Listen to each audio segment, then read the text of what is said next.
Club. I'm Rach Hirsch, investor, operator, and wellness obsessive in every sense of the word. This show is where wellness and business finally get to sit at the same table. Every week, I talk with the people shaping what we buy, how we move, what we eat, and the rituals we swear by. If you're building in wellness or if you're wildly curious about where the industry is headed, you're in the right place. Let's get started. Welcome back to the 2% Club podcast. I'm Rachel Hirsch. And I'm Melissa Weiss. She's very demure and I'm a brunette, and it feels very alarming almost. Yeah, it's like new year, new me. I'm getting my head on tomorrow, so like it's not gonna last. Okay, I want to talk two things. We can go into like a million others, but plastic surgery we started talking about, and the death of Pilates. It came to be a topic for us because someone said to me that hot yoga is going to make a comeback. And I was like, is it? And then you had a whole hot take. Oh, yeah. I think Pilates is done. Tell me more. Now, granted, I opened a Pilates concept that was not funded and died, RIP Regen Method. So I am biased. And what we've seen in the past 2 years in the growth of Pilates is unsustainable. And what's really interesting is there has been this increasing, you can call it like multimodality approach to Pilates or bastardization of Pilates. It depends on the look. But now you're seeing reformers that also have rowing machines and weights, etc. And, Pilates branding itself as strength training. And like, there are 3 of these on every corner. And I just think that like a lot of what was driving Pilates was trend. It was like the right modality at the right moment. It was low impact when people were getting into low impact. It's a great place to like wear an aloe hookup and like take a selfie. It got sexy. And then all of a sudden people are talking about strength training and we should lift heavy. And I don't think the answer is to put weights on a reformer. And lastly, I think that people are just sick of doing what they're supposed to do and want to do what feels good in their body. Okay, I'm so here for that. I mean, obviously, I'm so biased as a yogi. I think it just feels good, and that's why I like doing it. I also think there are different modalities of yoga. So like you can have a really gentle yoga. You can have like a full handstand class of yoga, and like that's a different spectrum, I would argue, in terms of like what strength training you could potentially be doing in that modality. But so if you drive down the street in LA, like if you West Hollywood, West 3rd, there are multiple Pilates studios in the same little like outdoor mall, like in the same corner shopping center. There's like level 1 has a Pilates studio, level 2. So I'm with you that I think it's hyper oversaturated. But the thing that I think isn't going to kill it is the fact that I think like the things like SoulCycle are dead. I think because GLP-1s are so prolific now, people can't do the types of workouts that they had been loving for so long, i.e. SoulCycle. And I think they're leaning more into strength training. And if they don't want to go and lift really heavy weights, Pilates is like their gateway drug and like their doctor's way of supporting that. Tell me more about this correlation between GLP-1s and the death of SoulCycle, or is it cycling or whatever? It's cardio, because I think the reality, and this is just my perception. This is my what I think is real, is that I think that if you are on GLP-1s and you're losing so much weight, you have to worry about bone density and muscle mass. And cardio of any sort isn't going to help you build muscle mass. It's actually going to do really like the opposite. But the Pilates, the strength training, that's going to build. And so that's why I think as GLP-1 usage increases, Pilates and strength training will increase. So what's interesting about the introduction of GLP-1 into the conversation is we're about to lap essentially the 1-year mark of when GLP-1s became much more prolific, right? Widely accepted. And there is a discussion to be had around people are going to approach this like a magic pill that they take ongoing for the rest of their lives, or there truly is a movement to wean off of it. because and the reason this is important is if you're looking to wean off of it, then you'll need to introduce more calorie burning, So fair. right, mechanisms in order to sustain the weight loss. Now, by the way, there are a lot of calorie burning mechanisms. You can lift really heavy weights, et cetera, et cetera. But the idea of quote unquote just staying skinny is the assumption that people will continue to take it. So I 100% agree with you, but I don't know that my thesis is that people are going to start weaning off of it. You do. Is that your like? Is that a movement you're seeing? Um, I think it depends. By the Okay, way, so this is a whole other interesting element of it because the other piece that's changed is you now have more like um, of the traditional GLP-1 candidate, right? Someone who was clinically obese or diabetic, et cetera, et cetera. right. And then more what I would call a casual user, right?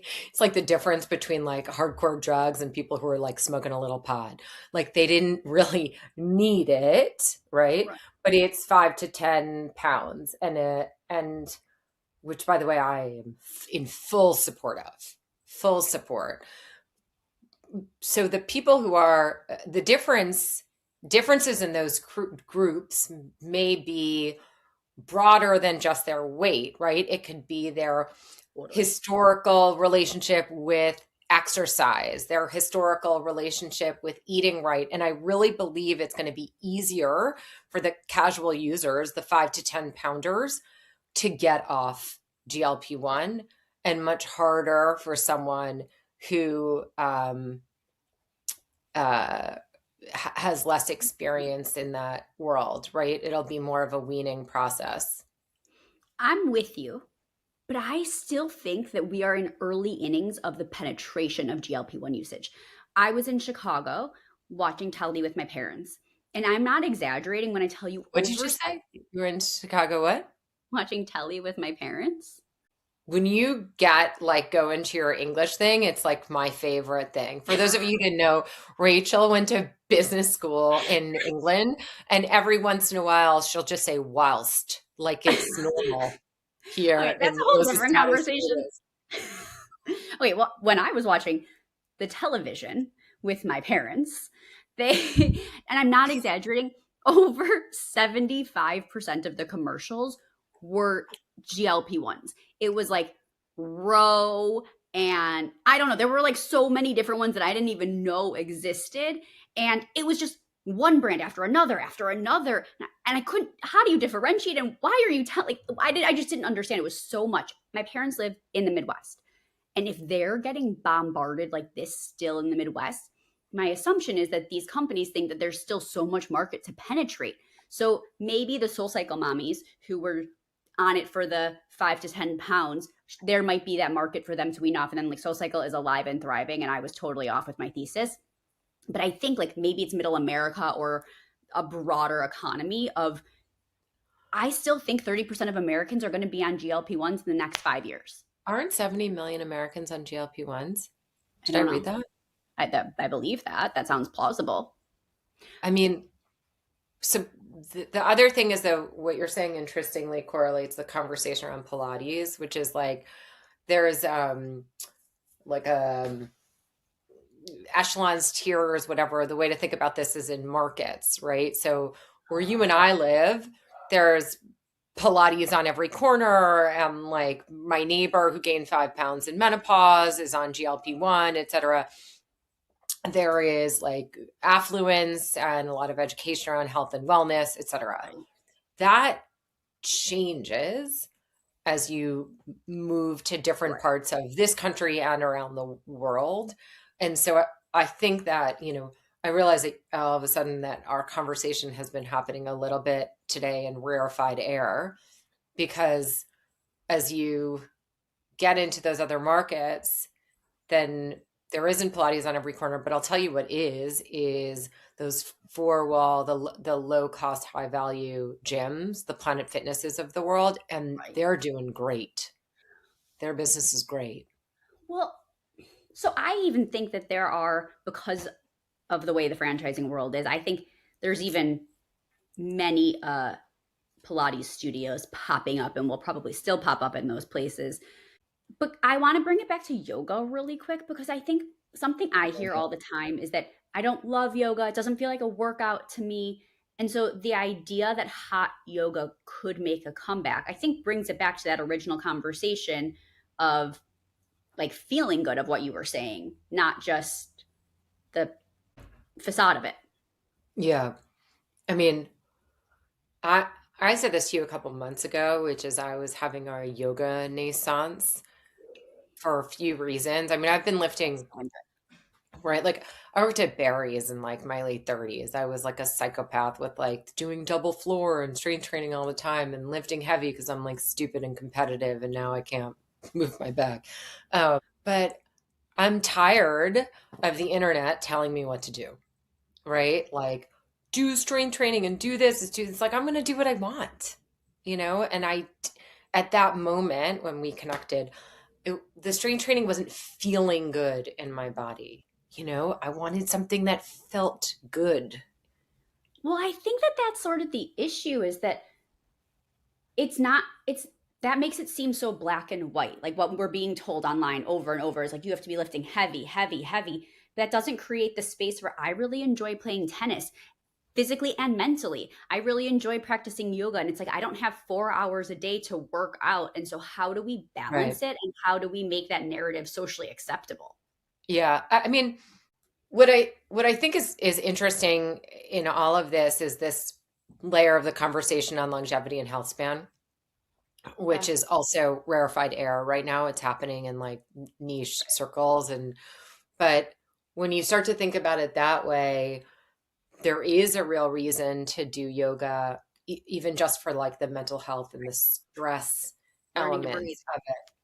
100%. And there is a different reason to do intensive cardio because you start to talk about things like VO2 max, Right.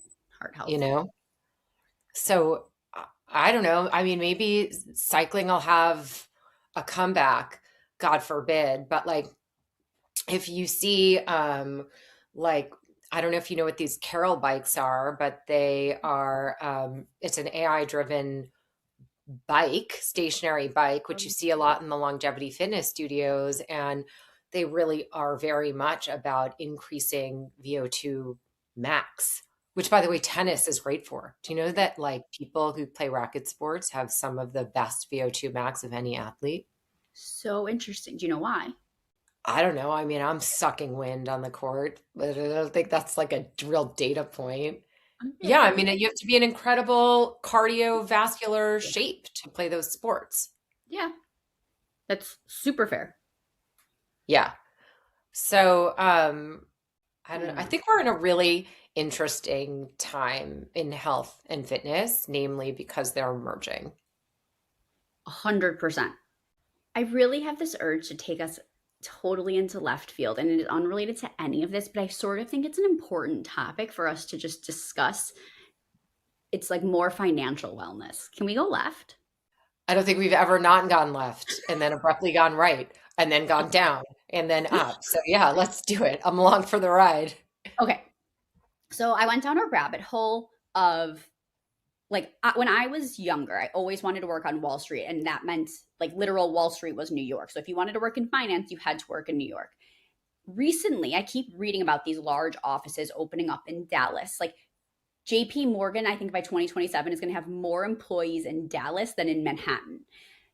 Goldman Sachs is opening, Wells Fargo, like I mean even a few years ago Schwab changed their headquarters to there from North Carolina, I think. So like there's just so much happening in Dallas specifically Yeah. and Texas, you could say, which like I mean, I went to UT Austin. So like I've lived in Texas. I don't even want to make it political, but there are certain ramifications if such large dollars are moving there. And I just think it's an interesting topic for us all to be like aware of and thinking about. Textbooks are state by state. I mean, hell, sometimes they're even county by county. And I believe that actually the largest textbook manufacturer is in Texas. But ignore that. If a large wealth population is all moving to Texas. I mean, there's already plenty of wealth there, but more is being imported to there. and the education system is then reproducing more wealthy children. It's just like an interesting phenomenon to think like what happens. So I don't know. Any hot takes from there? I believe that Goldman Sachs already has more employees out of state than they do in New York. And Interesting. yeah, and there was another one as well. But I mean, all of the financial institutions you're seeing move to Texas and Florida just because they're more business friendly than New York. And, you know, Jamie Dimon just built this like behemoth in New York. So I think it was a $3 billion building, right? Uh-huh. So with a mandatory return to work. So I honestly feel like he's trying to like keep New York going and everyone else is, I mean, I'm a New Yorker, tried and true. And it is, I don't know, it's kind of sad to me, but I don't think I that was just your think it's question. interesting. And who knows that isn't going to like affect anything, but I just think it's an interesting something going on behind the scenes that isn't getting like massive press coverage. That is just an interesting like I went to UT Austin and I had to live in Manhattan every summer because I knew I wanted to work on Wall Street. And then I moved to New York after. It was like your options were New York or London or wherever. And now the options are so much broader. It's like, what does that do to even undergraduate institutions? Like, does UT become a top 10 school? Like, I don't know. I Well, just, yeah, that's already happening, by the way. I huh? mean, I have a daughter applying to college. Like, it's all about the Southern schools, Big Ten schools. There's so much conversation. She applied to Rice. I mean, we live in New York. There's a lot of conversation around Texas. Like, they Wow. are, they are, why? I mean, it is a generation that to some extent prioritizes quality of life, Huh. and they don't want to freeze their rear ends off up here. I think it's important, especially as women, that we talk about some of these things instead of like glossing over them or being surprised by the repercussions. Because there are repercussions for large Yeah. institutions, large dollars moving to places like Texas. Fact.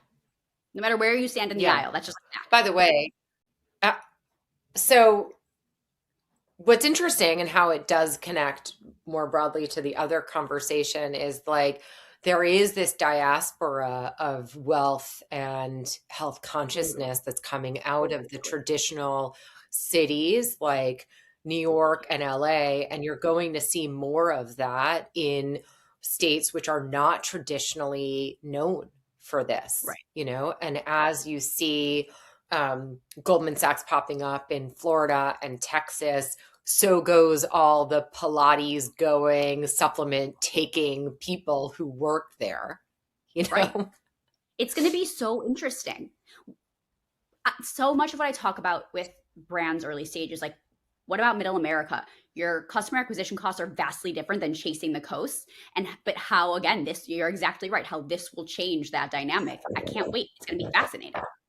Well, the interesting thing about Dallas, since I worked in fashion for a long time, is um, you know, the thing about the running joke is like if you need to make money, just go do a trunk show in Dallas. Like it is Really? a oh Oh, I yeah, love it's a gold mine. I'm forgetting the name of the shopping center. It's like Highland Park or something like that. fancy. And the women spend tons of I love money on clothing, accessories. I opened a Barry's there that. Oh, and it was enormously successful. So it is a community. It's anything but middle America-ish down there. It's just a highly uh, they're highly attuned to brand and they have their own style, but they spend a lot.